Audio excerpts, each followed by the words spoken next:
ಎಲ್ಲರಿಗೂ.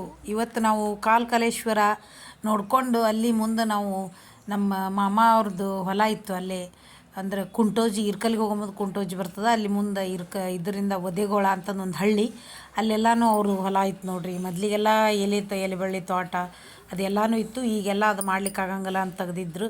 ನಾವು ಅಲ್ಲಿಂದ ನಮ್ಮ ಮಾಮ ಬಂದಿದ್ರಲ್ಲ, ಇಲ್ಲೇ ಹತ್ತಿರ ಆಗ್ತದವಾ ಕಾಲೇಶ್ವರದಿಂದ ಅಲ್ಲಿಗೆ ಹೋಗ್ಲಿಕ್ಕೆ, ಒಳಗೆ ರೂಟ್ ಅದ ಅಂತ ಹೇಳಿದ್ರು. ಅಲ್ಲೆಲ್ಲ ಹೋಗಿ ನೋಡ್ರಿ. ಅಲ್ಲಿ ಅಲಸಂದಿ ಆಮೇಲೆ ಶೇಂಗಾ ಅವನ್ನೆಲ್ಲ ಹಾಕಿದ್ರು ನೋಡ್ರಿ. ಅಲ್ಲಿ ತೋಟಕ್ಕೆ ಹೊಲಕ್ಕೆ ಹೋಗಿದ್ವಿ ನಾವು. ಅಲ್ಲಿ ನಾಗಪ್ಪಂದು ಪ್ರತಿಷ್ಠಾಪನೆ ಅದನ್ನೆಲ್ಲ ಮಾಡಿದ್ರು. ಹುಣ್ಸೆ ಗಿಡ ಇತ್ತು, ಎಲ್ಲ ಇದ್ದು ನೋಡ್ರಿ. ಅಲ್ಲೆಲ್ಲ ಹಲಸಿನದು ಗಿಡ ಆಮೇಲೆ ಮಾವಿನ ಗಿಡ ಎಲ್ಲ ಅವರಿ ಅಲ್ಲೇ. ನಾವು ಪೂರ್ತಿ ಎಲ್ಲ ಹೊಲ ಅದನ್ನೆಲ್ಲ ಸುತ್ತ ಹಾಕಲಿಲ್ಲ, ನಾವು ನೋಡಲಿಲ್ಲ ರೀ. ಅಲ್ಲೇ ಕಟ್ಟಿ ತೋರಿಸಿದ್ವಲ್ಲ, ಅಲ್ಲೇ ಒಂದು ಕಟ್ಟಿ ಇದನ್ನು ಮಾಡಿ ನಾಗಪ್ಪಂದು ಪ್ರತಿಷ್ಠಾಪನೆ ಮಾಡಿ ಅಲ್ಲೇ ಬಿಲ್ಪತ್ರೆ ಗಿಡ ಹಚ್ಚಿ ಅದನ್ನೆಲ್ಲನೂ ಇದು ಮಾಡ್ತಿರ್ತಾರೆ ರೀ ಅಲ್ಲೇ. ಅವಾಗನ ಮೊದ್ಲಿಗೆ ಹೊಲ ಇದನ್ನು ಮಾಡೋ ಮುಂದೆ ಮಾಡಿದ್ರು. ಭಾರಿ ಮಸ್ತ್ ಇತ್ತು ನೋಡ್ರಿ. ಶೇಂಗಾದ ಎಲ್ಲನೂ ನಾವು ಹೋದಾಗ ಇನ್ನೂ ಆಗಿರಲಿಲ್ಲ ರೀ ಅವು. ಅಂದ್ರೆ ಸ್ವಲ್ಪ ಒಂದು ವಾರ ಹೋಗಿದ್ರೆ ಕಾಯಿ ಚಲೋ ಆಗ್ತಾವೆ ಅಂದಿದ್ರು. ಅಲಸಂದಿ ಕಾಯಿನ ಇದು ಮಾಡಿದ್ರು. ಅಲ್ಲೇ ನಮ್ಗೆ ಪುಂಡಿ ಸೊಪ್ಪಿತ್ತು ನೋಡ್ರಿ ಗಿಡ. ಅದನ್ನು ನಾನು ಹರ್ಕೊಂಡು ತೊಗೊಂಬಂದಿದ್ದೆ ಪುಂಡಿ ಪಲ್ಯನ.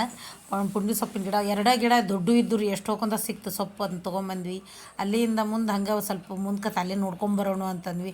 ಅಲ್ಲಿ ನೆಲ್ಲಿಕಾಯಿ ಗಿಡ ಅವೆಲ್ಲನೂ ಇದ್ದು ನೋಡ್ರಿ. ಹಲಸಿನ ಗಿಡ, ನೆಲ್ಲಿಕಾಯಿ ಗಿಡ, ಸಂಪಿಗೆ ಗಿಡ ಇಷ್ಟು ಇದ್ದು. ಹರ್ಕೊಂಡು ನಾವು ತೊಗೊಂಡು ಮತ್ತು ನಾವು ರಿಟರ್ನ್ ಬಿಟ್ವಿ. ನಾವು ಮಳೆ ಬರ್ತದೆ ಅಂತಂದು ಗಜೇಂದ್ರಗಢಕ್ಕೆ ಬಂದ್ವಿ ನಾವು. ಅಲ್ಲಿಂದನೂ ಮುಂದೆ ನಿಂತ್ಕೊಳ್ಳಿಲ್ಲ, ಮಳೆ ಮಾಡಾಕಿತ್ತು, ಭಾಳತ್ತು ನಿಂತ್ಕೊಳ್ಳಿಲ್ಲ. ಒಂದು 10-15 ನಿಮಿಷ ನಿಂತ್ಕೊಂಡು ಬಂದ್ವಿ ನಾವು ಗಜೇಂದ್ರಗಢದೊಳಗೆ ನಿಂತ್ಕೊಂಡು. ಆಮೇಲೆ ಅಲ್ಲಿ ಮಳೆ ಜೋರಾತು ಅಂದ್ಕೊಂಡು ಮುಂದೆ ಬಂದ್ವಿ ನಾವು. ಅಲ್ಲಿ ನರೇಗಲ್ಲು ಅಲ್ಲೆಲ್ಲ ಬಂದ್ವಿ. ಮಳೆ ಮಾತ್ರ ಭಾರಿ ಜೋರಿತ್ತು. ಸ್ವಲ್ಪ ಹೊತ್ತು ನಿಂತ್ಕೊಂಡು ಮತ್ತು ಅಲ್ಲಿ ಮುಂದ್ಕತ್ತ ಬಂದ ಮೇಲೆ ಗದಗಿನೊಳಗೆ ಬಂದು ಅಲ್ಲಿ ಸ್ವಲ್ಪ ಊಟ ಅದನ್ನೆಲ್ಲ ಮುಗಿಸ್ಕೊಂಡು ಇದು ಮಾಡಿದ್ವಿ. ಅಲ್ಲಿ ಇದನ್ನು ಹಾಕ್ಲಿಕ್ಕೆ ಆಗಲಿಲ್ಲ ಫೋಟೋ ಅದನ್ನೆಲ್ಲ ನಿಮಗೆ. ಆಮೇಲೆ ಇಲ್ಲಿ ಕೋಳಿವಾಡಕ್ಕೆ ಬಂದ್ವಿ ನೋಡ್ರಿ. ನಮ್ಮ ತವ್ರ ಮನೆ ಇದು.